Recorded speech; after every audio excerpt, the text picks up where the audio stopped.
Tiago, capítulo 5, versículo 12. Hoje é o encerramento dessa série de exposição da carta de Tiago.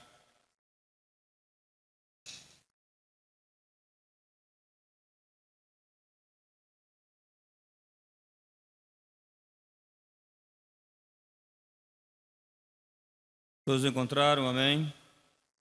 Os irmãos permaneçam com as suas Bíblias abertas. Acima de tudo, meus irmãos, não jurem nem pelo céu, nem pela terra, nem por outra coisa qualquer, mas que o sim de vocês seja sim, e que o não de vocês seja não, para que vocês não incorram em condenação. Versículo 19. Meus irmãos, se alguém entre vocês se desviar da verdade e alguém o converter, saiba que aquele que converte o pecador do seu caminho errado salvará da morte a alma dele e cobrirá uma multidão de pecados. Nós iremos trabalhar juntamente com essa amada igreja as últimas considerações de Tiago. As últimas considerações de Tiago, que vai aí do capítulo 5, do versículo 12 ao versículo 19. No encerramento da sua carta, Tiago traz diversas advertências como deve ser o proceder do cristão. Nesses últimos versículos, adverte na parte que compete os crentes terem compromisso com as palavras que dizem. Essas passagens também chamam as pessoas ao arrependimento.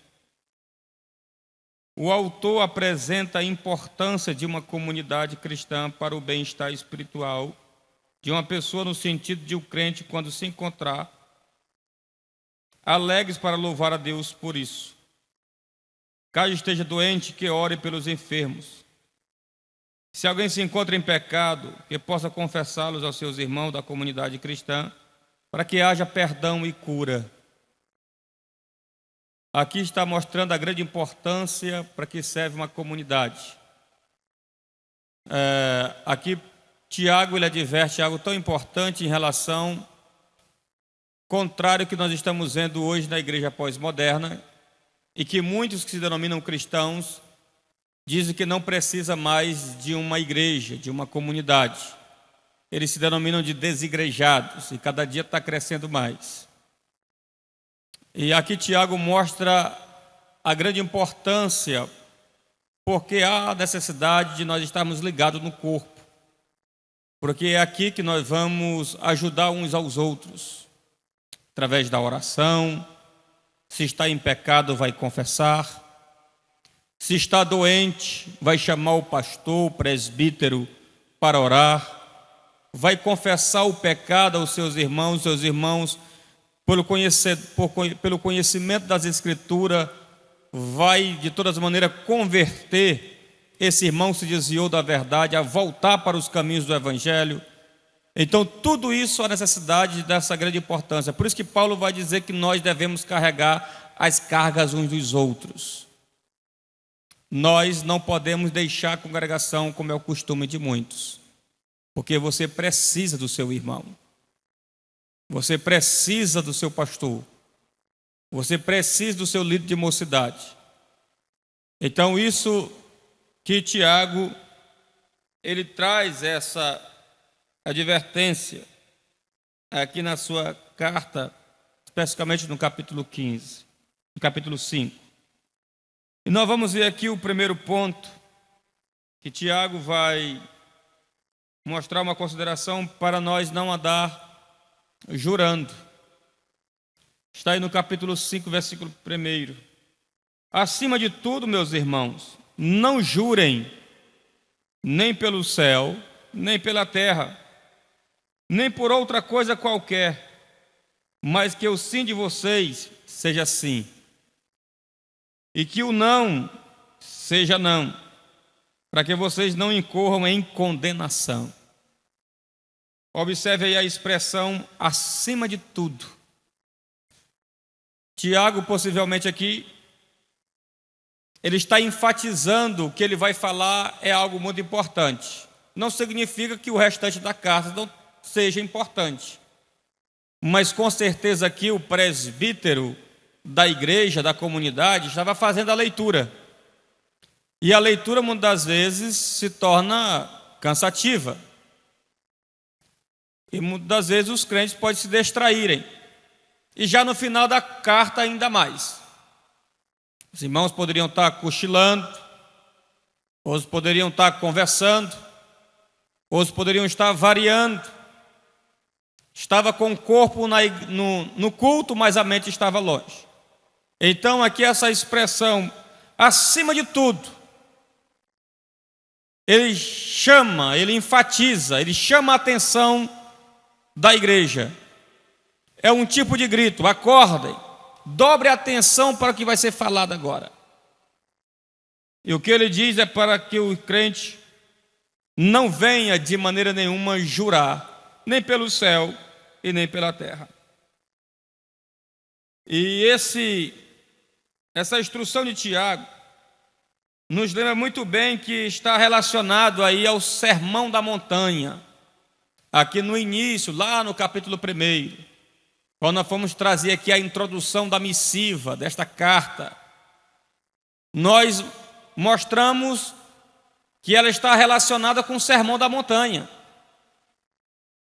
Ela está relacionada com o Sermão do Monte. Está no capítulo 5 do Evangelho de Mateus, do capítulo 5 ao 7, onde Jesus estava pregando. E Jesus, ele havia dito, lá no capítulo 5, versículo 33 e 37. Vamos lá acompanhar conosco. Evangelho de Mateus, capítulo 5.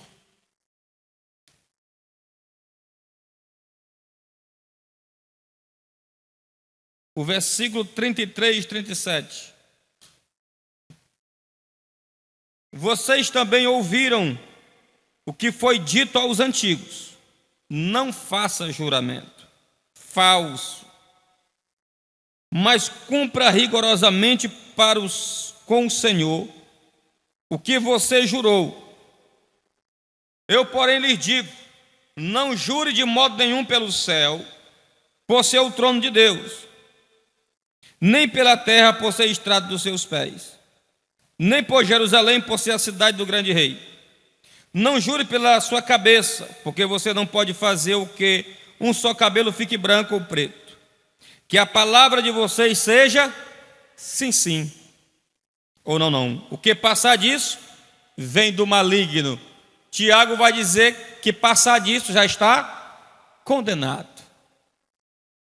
Então Tiago, ele usa essa mensagem de Jesus e ele traz aqui para essa comunidade de cristãos. E o que é muito interessante é que o texto de Tiago, assim como toda a Bíblia, não está proibindo o crente de jurar. Jesus também não estava proibindo o juramento. Tiago não está proibindo o crente jurar. A proibição aqui está numa coisa: você jurar sem estar firmado na verdade. É você querer prometer algo e não cumprir. É você querer jurar pelas palavras que você disse e não mantê-las. Então Tiago, ele chama a atenção: para que você não venha a ser condenado, não jure nem pelo céu nem pela terra. Jesus vai dizer ainda que não é para jurar nem pelo nome do próprio Deus. O Antigo Testamento também vai dizer isso.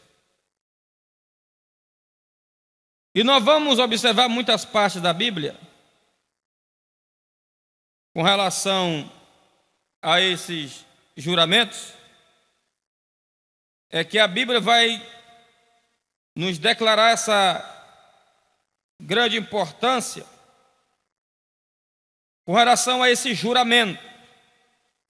Olha o que diz a palavra de Deus no capítulo 10, versículo 20 de Deuteronômio. Temam o Senhor seu Deus e sirvam a Ele. Sejam fiéis a Ele, jurem somente pelo seu nome. O Antigo Testamento não proíbe você jurar. Ele manda você jurar somente pelo nome.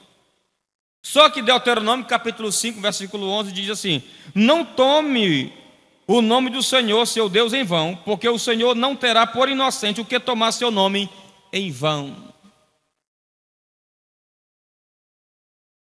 As mulheres, quando querem descobrir algumas coisas dos maridos, ela, muitas das vezes cristã, diz assim: e diante de Deus, em nome de Jesus,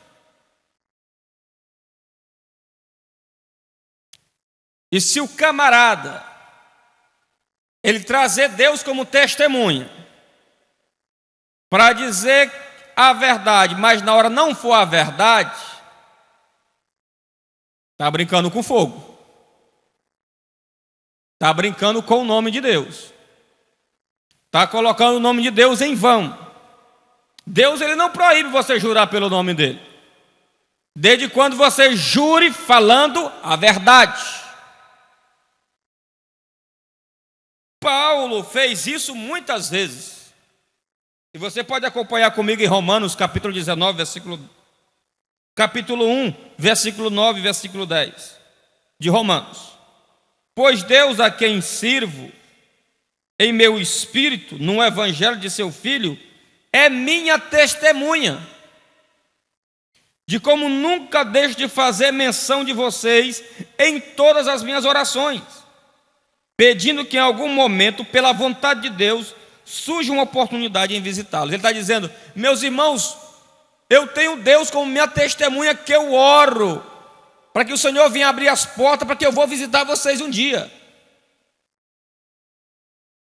Observa que ele jura no nome de Deus. Deus é testemunha dele. Você vai agora para 2 Coríntios capítulo 1, versículo 23. 2 Coríntios capítulo 1, versículo 23. 1, 23. Eu, porém, por minha vida, tomo Deus por testemunha, de que foi para poupar vocês que ainda não voltei a Corinto. Quando o camarada joga o outro na parede e diz: tu jura em nome de Deus? Ele jura. Mas quando diz: tu jura pela tua vida, aí ele já pensa duas vezes. Ou seja, ele tem a vida dele mais preciosa do que o nome de Deus.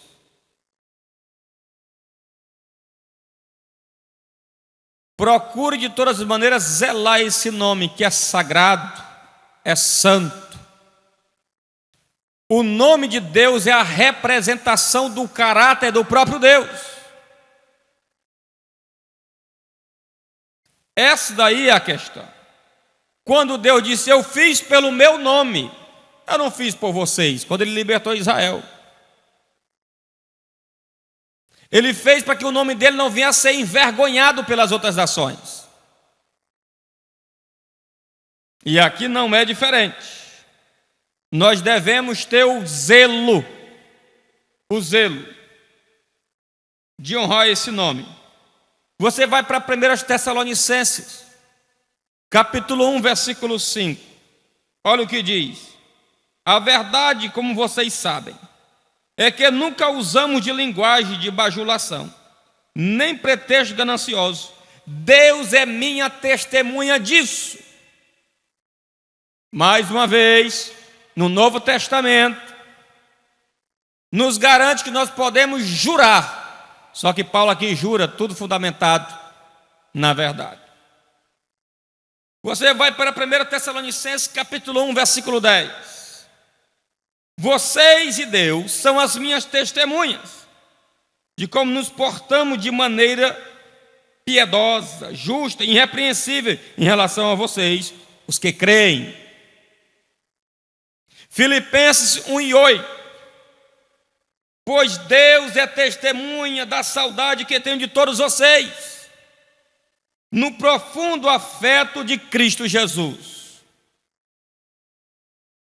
Deus jura também, não porque Ele está dizendo a mentira, Ele jura porque Ele está firmado na própria verdade. Se Deus jura, logo Ele vai querer que nós também venhamos jurar, mas que você venha estar posicionado como Ele está posicionado, na palavra da verdade.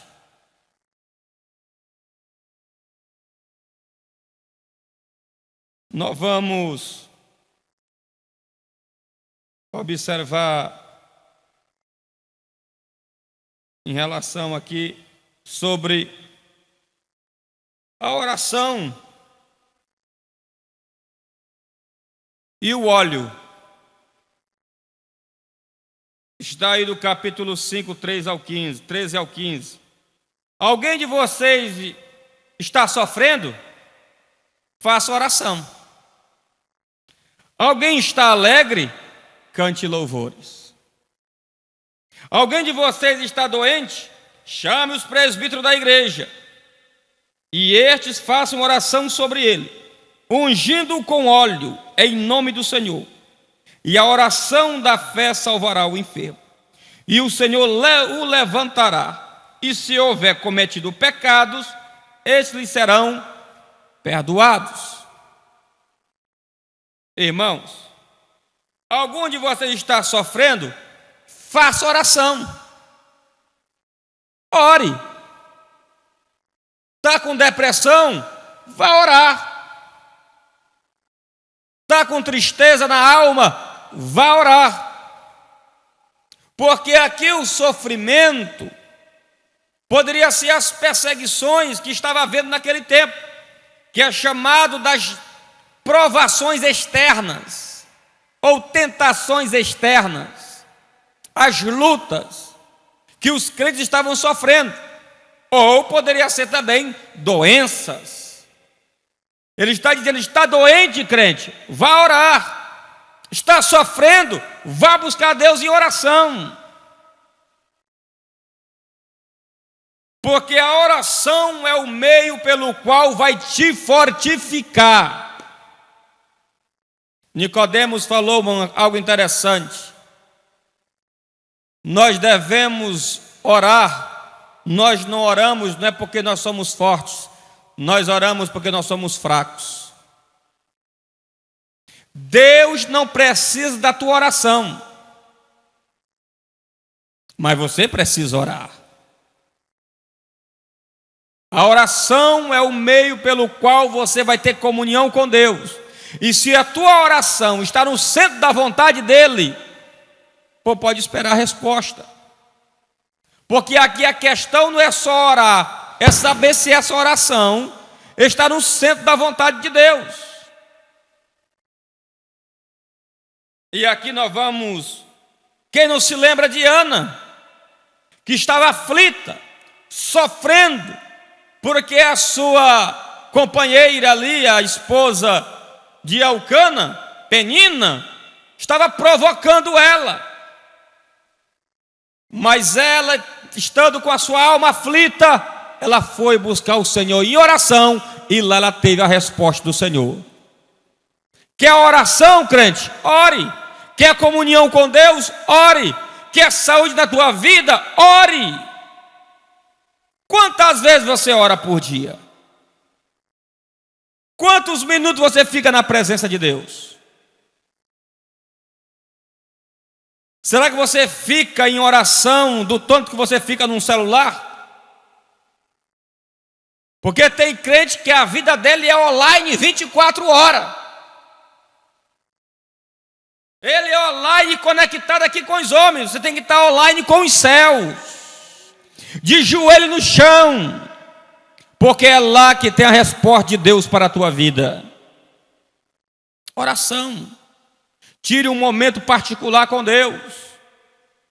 Tem crente que diz assim: se tu vai para a oração, ora lá por mim. Vá orar, meu irmão, vá buscar sua comunhão com Deus. Tem crente que ele é bom para pedir oração, mas é péssimo para orar.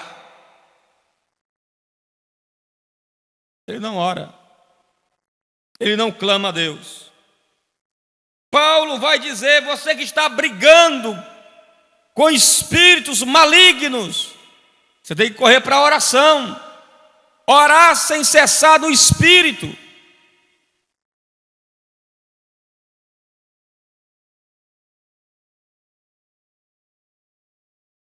Alguém está alegre? Cante louvores. O que é isso? Ele está ligando aqui com os salmistas, que quando os salmistas eles estavam alegres, eles prestavam glória e louvor e cântico para Deus, pelo que Deus havia feito na vida deles. Esses cânticos de louvor a Deus é porque é o motivo de nós estarmos adorando a Ele, bendizendo a Ele, agradecendo a Ele pelo que Ele fez. Tu já louvou a Deus hoje pelo livramento que Ele te deu? A Bíblia diz que todos os dias estão entregues à morte.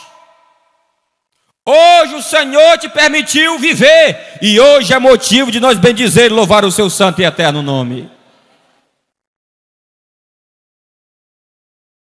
Se você está feliz, agradeça a Deus. Se você está sofrendo, busque a Deus em oração, com paciência.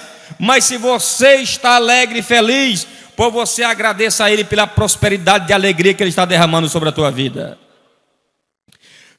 Tem esses crentes que quando o negócio aperta, ele não vai orar, ele abandona a fé.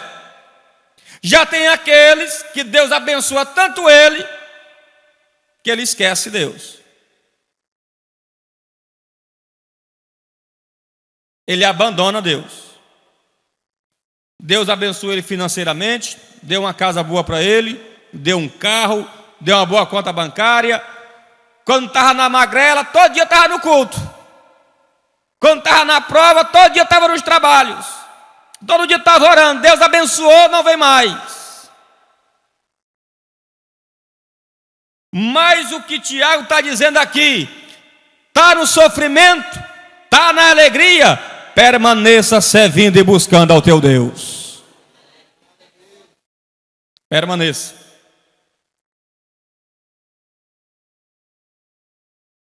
Você vai ver no Salmo 33, verso 2, 3.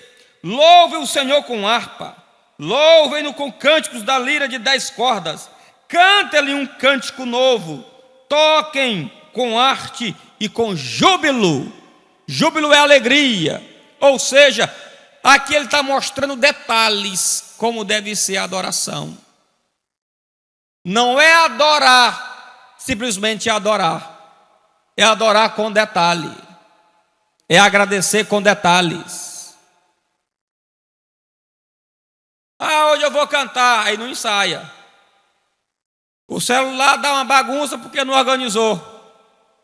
Antigamente era o CD que enganchava e dizia que era o diabo. Era porque o CD ralava. Não era o diabo não, era falta de zelo, compromisso. Então você vai ver aqui que o salmista, ele está dizendo que não é simplesmente por adorar, é adorar com zelo, adorar com prazer, não apenas vir para o culto, simplesmente por vir, para cumprir uma agenda. Você vem sabendo que quem te abençoou e quem te deu felicidade foi o Deus que está sentado num trono. Ele te deu essa salvação, Ele te deu essa alegria, Ele te deu essa vitória. Cantem com júbilo, Salmo 81, 2. Cantem com júbilo, força nossa. Cantem com júbilo a Deus, força nossa. Celebrem o Deus de Jacó. Cantem louvores e façam soar tamborins, a sua suave harpa e também a lira. Você vê que os instrumentos eram bastante necessários. Ah, eu vou cantar. Eu vou lá, Deus vai receber meu louvor. Aí ele não ensaia, ele vem para o trabalho, vem para o culto, aí canta de qualquer maneira. Vou cantar aqui no Playboca. Canta de qualquer maneira, leva as coisas de Deus como se fosse. Não, ele tem que ouvir o meu louvor. Se os homens... vocês se lembram que quando o povo, lá em Malaquias, pegava os animais e levava para o templo, olha o que Deus disse: esses animais que vocês estão entregando para mim, para o meu sacrifício aqui, são todos doentes. Leva lá para o governador de vocês, vê se o governador de vocês vai aceitar. As pessoas querem dar coisas, lixo para Deus, quer dar as sobras para Deus. Para Deus é o melhor, para Deus é as primícias, para Deus é o louvor em primeiro lugar. Porque você está alegre, e não tem uma alegria maior do que o nosso nome escrito no livro da vida. Não tem uma alegria maior do que essa. Não tem um motivo maior de nós louvarmos a Deus, porque somos salvos. Olha o que diz: alguém de vocês que está doente, chame os presbíteros da igreja. Aqui agora vai pegar. Tem crente que é bom para falar de pastor. Pastor nunca veio me visitar. Eu estou doente aqui há tantos dias. Primeiro eu quero te avisar que pastor não tem bola de cristal, não. Sabia dessa? Pastor não sabe quando você está doente. O que é que Tiago está dizendo? Está doente? Mande chamar o pastor para ele orar por você. Aí um fica falando para um e outro: eu estou doente, pastor nunca pisou aqui, nunca me visitou, peripepê, perapapá. Eu estou doente, não posso chamar o pastor. Naquele tempo de Tiago era até mais difícil, precisava de um mensageiro. Hoje não, tem um celular, tem um WhatsApp.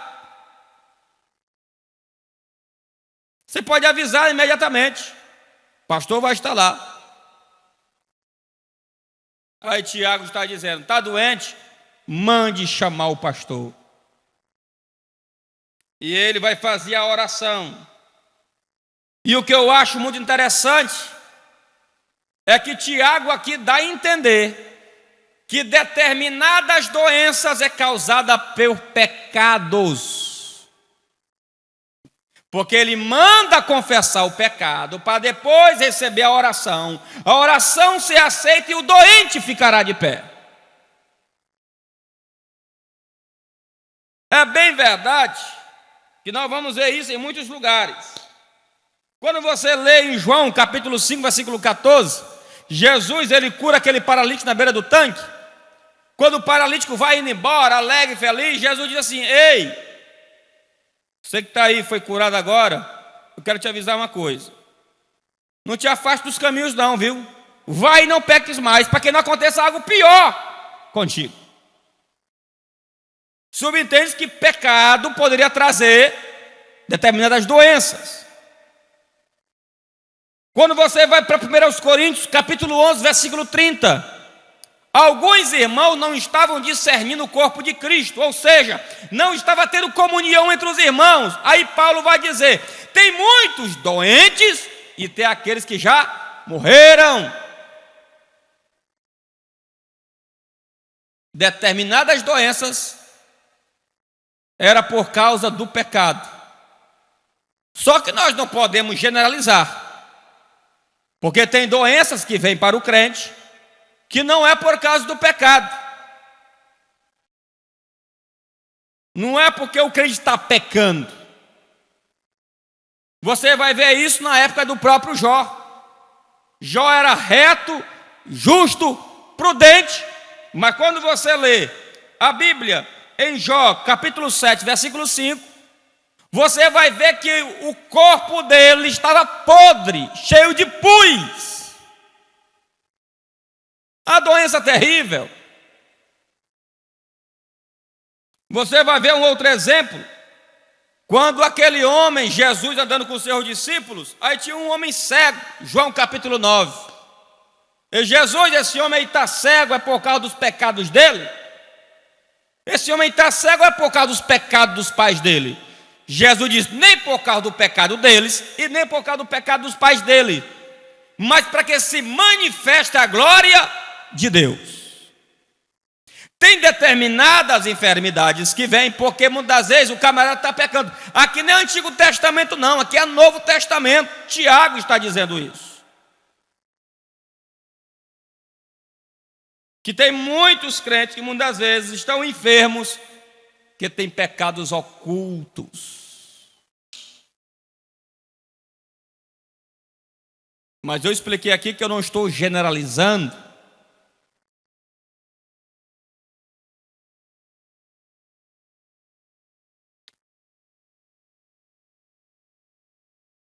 Nós vamos observar que Tiago, ele manda chamar os presbíteros justamente para orar. E além de orar, para usar o óleo. Ungindo com óleo em nome do Senhor. Que óleo é esse? Você vê aí que alguns pastores, não da nossa denominação, mas os neopentecostais, meu irmão, eles andam com um litro de óleo aí, para ungir geladeira, para ungir carro, para ungir doente. Você tem que saber exatamente para que serve o óleo. Eu não vou usar o óleo para passar em alguém, ou para esse alguém ser curado, ou para esse camarada ser despachado e morrer logo. Nós não podemos criar esse miticismo no óleo. E o que era o óleo aqui? O óleo na Bíblia tinha um resultado medicinal para passar nas feridas. Eles tanto oravam, como eles também cuidavam, como médicos, cuidando, passando os remédios em feridas. Abra aí sua Bíblia em Isaías. Capítulo 1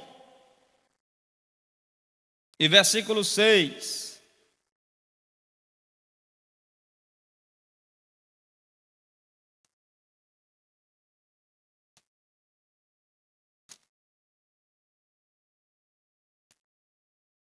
Olha o que diz aí.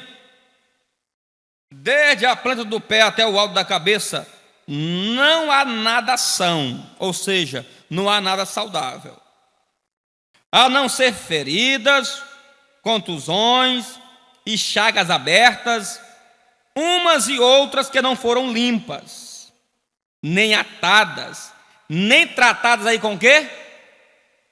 Com quê? Com óleo. Outras versões traz o quê? Azeite. Então o óleo servia como uso medicinal. Os apóstolos oravam, está lá no Evangelho de Marcos, eles oravam expulsando demônios, mas também usavam o óleo para curar os enfermos, mas não colocando algo místico no óleo, mas usando como um remédio.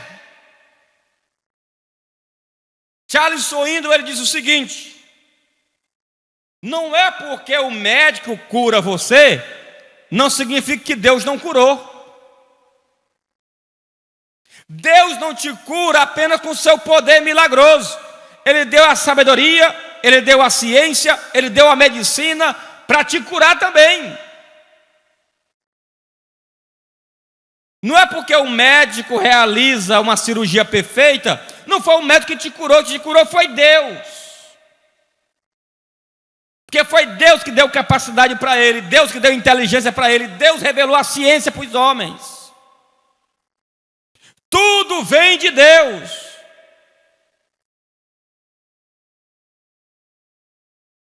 Por isso que ele diz, quando o médico cura, é Deus quem cura. Então o óleo tem este propósito. Não tenha bastante cuidado com esses pastores ou supostos apóstolos que usa o óleo. Tem crente que pega aquele óleo, o camarada pega aquele óleo lá na tua cozinha, bota aí no copinho aí em cima da televisão, unge aí a tua testa. O que é isso? Eu estou querendo materializar a minha fé. Eu estou precisando de um outro objeto, além de Cristo, para realizar o milagre da minha vida. O mediador para Deus realizar milagre não é óleo, é Cristo Jesus. É em meu nome. É em meu nome. Então tenha bastante cuidado para você não criar idolatria em determinados objetos.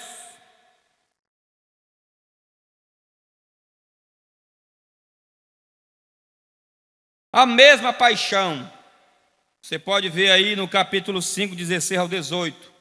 Portanto, confessem seus pecados uns aos outros e orem uns pelos outros, para que vocês sejam curados.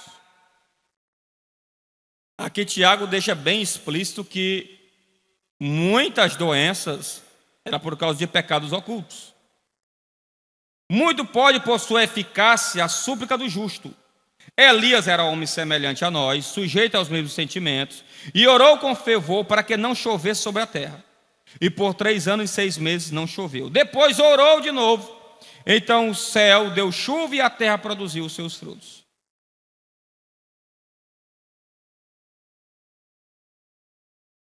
Ele está dizendo, dentro de uma comunidade cristã, tem pessoas doentes. E essas pessoas que estão doentes, possivelmente seja por causa de pecados. Aí ele diz, se essas pessoas que estão em pecados, confessem o seu pecado um ao outro. E aqui, possivelmente, essa confissão teria que ser feita por próprio presbítero, porque é ele que é chamado para fazer a oração. E o presbítero vai fazer a oração e o enfermo será perdoado e curado, ele vai se levantar. Então ele está dizendo o seguinte, esse homem justo que vai orar por você, ele é tão justo como Elias. Elias, ele era um homem, ele era um profeta, exerceu muito bem seu ministério, mas um homem que ele era, um camarada que ele era humano, tinha os mesmos sentimentos, mas era justo. Mas só que ele tinha o quê? A busca dele a Deus em oração era um padrão. Por mais que ele seja humano, ele está dizendo o seguinte, imitem Elias, sejam justos como ele, orem como ele orou, porque assim como Deus ouviu Elias, ele também vai ouvir você que é homem igual a ele, mas também justo na presença de Deus. Ele vai te usar com o mesmo poder, para você levantar o enfermo, para você orar e pedir para Deus perdoar os pecados dele. Então ele chama essa atenção. Então precisamos observar o seguinte, que quando você vê no versículo 19, meus irmãos, se alguém entre vocês se desviar da verdade, o que é a verdade aqui? O Evangelho. E alguém o converter, ou seja, se essa pessoa se desviar e você pregar para ele, ensinar ele, sente aqui, não saia dos caminhos do Senhor. Olha o que o texto vai dizer. E você converteu do seu caminho errado, você salvará a sua alma da morte. O cristianismo fala de 3 tipos de morte: morte física, morte espiritual e morte eterna. Possivelmente aqui estava se tratando dessas 3 mortes, porque o camarada que estava em pecado estava doente, ele poderia morrer fisicamente.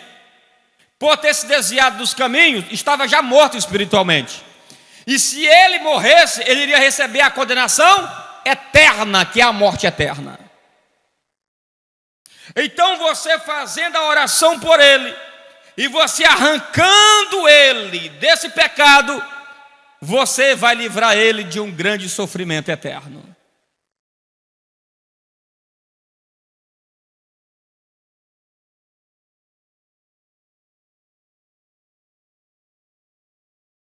Saiba que aquele que converte o pecado do seu caminho errado salvará da morte a alma, e dele cobrirá uma multidão de pecados.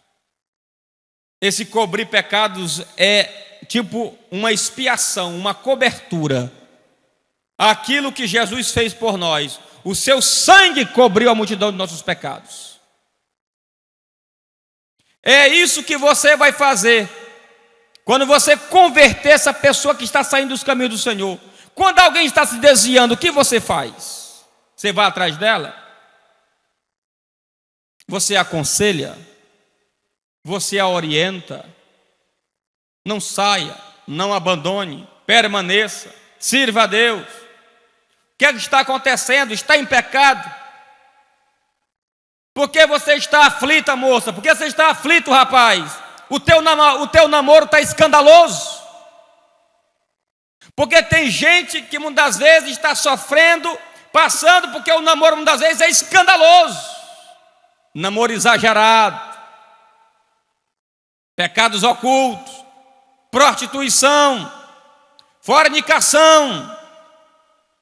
Tem pessoas que se casam, só vai confessar que se prostituiu depois que se casa. Aí vem a maldição para o casamento.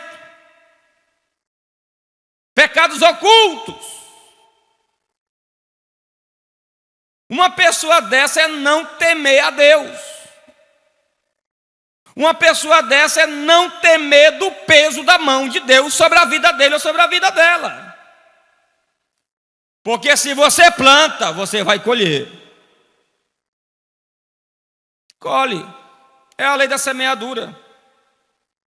Então que nós possamos, como homens de Deus e mulheres de Deus, livrar as pessoas da morte eterna.